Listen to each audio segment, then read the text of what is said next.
Good morning everyone! Welcome back again sa aking YouTube channel. Ayan po. Ito pong nakikita nyo ngayon ay yung Old Municipal Hall ng Bacon District dito sa Sorsogon City. Ayan. Ipapakita ko sa inyo yung mga office na kung anong office yung nandito. Ito yung Sustainer Office. Ang kasunod niyan ay yung office ng aming butihing Mayor Esther Amor.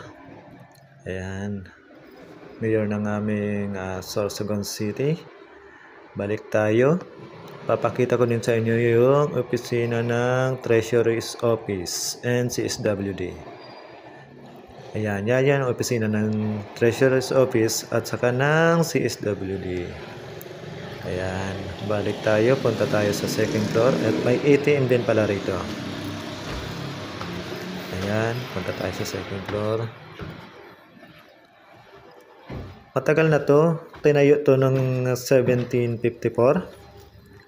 At ito ay dating sakop din ng Albay bago naging province of Sorsogon. Ayan. Andyan yung opisina ng Civil Register at saka mga opisina din ng apat na City Councilor ng distrito ng Bacon. Ayan, yung makikita nyo po. Mga opisina yan ng mga City Councilor ng Bacon District. Ayan. At may opisina din yung Assessor's Office. Andyan yung conference room pag may mga meeting. At syempre yung opisina ng Vice Mayor Eric Juneda. Yan.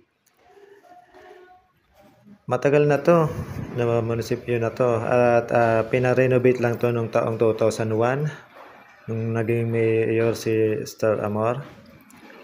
At ayan, yan yung dating mukha ng munisipyo ng Bacon at yan ito rin yung mga namamuno